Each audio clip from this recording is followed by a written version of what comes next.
Je suis Martine Landry, maman d'une jeune femme de 21 ans qui a un trouble anxieux. Je suis également orthopédagogue au Collège Lionel Groulx.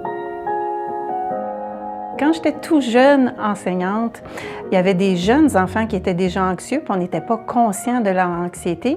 Puis je l'ai découvert un petit peu plus quand j'ai eu ma fille que j'ai adoptée. Elle avait 9 mois. Et puis elle souffrait d'anxiété un petit peu sur tout. Évidemment, il y avait le changement de vie, elle passait d'une famille à une autre, elle arrivait chez nous comme ça, elle ne nous reconnaissait pas. En même temps, je travaillais avec des jeunes qui souffraient de troubles anxieux, alors je me suis mis à aller chercher des conférences, lire des livres, en apprendre un petit peu plus sur l'anxiété. Ça a été aidant pour ma fille, puis ça a été aidant aussi comme orthopédagogue, parce que là, je me sentais un petit peu plus outillée.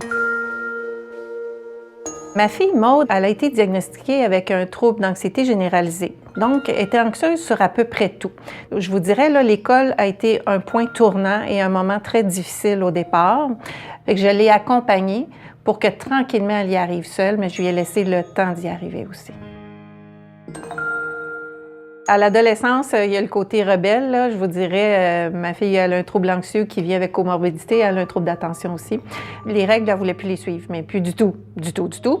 Alors, calmement, on lui a jasé, puis on lui a dit, bien, écoute, Maude, si tu ne suis pas nos règles de base pour ta sécurité, savoir où est-ce que tu es, avec qui tu es, puis à quelle heure tu vas rentrer, on ne peut plus continuer comme ça, là. Puis on a quand même essayé longtemps de travailler ça avec elle.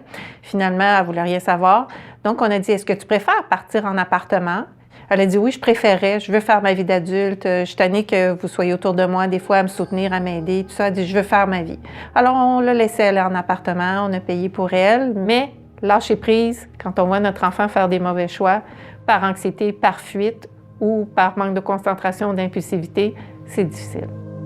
Salut! Hey! Salut! Comment ça va? Tant qu'elle faisait ses mauvais choix, je restais retirée. Puis à partir du moment où elle faisait des choix qui étaient bons pour sa santé, je lui disais que sans rancune, sans rien, je serais là. Bonne note à date.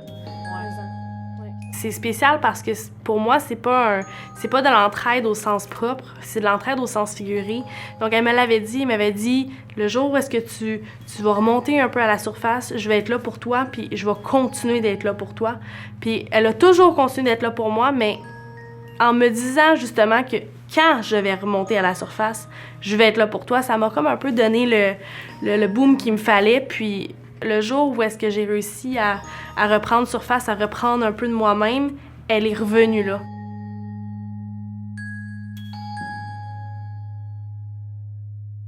Ma mère, elle a été la personne ressource. La personne à qui je me confiais aussi, mais qui comprenait puis qui mettait de l'avant des choses pour m'aider.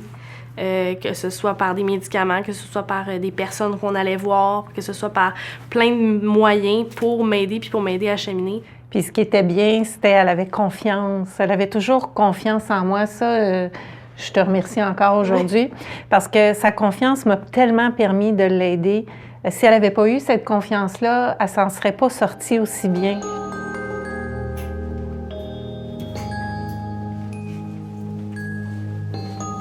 Quand je suis arrivée au cégep, au tout début, il y a 7 ans, j'avais 40 étudiants qui avaient un plan d'intervention. Aujourd'hui, je suis à 526. Sur les 526, il y en a plusieurs que c'est des troubles d'anxiété, de bipolarité, des fois de troubles de l'humeur, de dépression, qui ont déjà fait des tentatives de suicide, de troubles de personnalité limite avec anxiété très intense, difficulté à gérer les émotions. Avant, j'étais dans un très petit bureau et puis il a fallu bâtir avoir un endroit. Il n'y avait pas de psychologue. Maintenant, il y a un psychologue. Il n'y avait pas d'éducatrice spécialisée. Maintenant, ils ont engagé une éducatrice spécialisée. Évidemment, comme c'est mieux connu, mieux diagnostiqué, je reçois de plus en plus de diagnostics. C'est moins tabou. Les jeunes ont moins peur d'afficher le fait qu'ils ont un trouble d'anxiété ou de bipolarité. Ou ils veulent le dire parce qu'ils veulent du soutien, parce qu'ils s'en rendent compte que s'ils ne le disent pas, ça va nuire à leurs études. Fait qu'encore aujourd'hui, je me sens une meilleure aidante à l'école grâce à ma fille. Veux pas, je dis toujours, ma fille m'a aidé à aider d'autres. C'est pas arrivé nécessairement pour rien. Et les autres m'ont aidé à aider ma fille parce que parfois, ils ont vécu des choses avant que ma fille les vive. J'en ai tellement vu revenir, se traiter, soigner leur anxiété, soigner leur peur, leur peine, leurs troubles, aller voir un médecin, changer. Parce qu'entre 17 et 21 ans, il y a des gros changements. Mais j'ai pu relativiser puis me reculer puis y croire.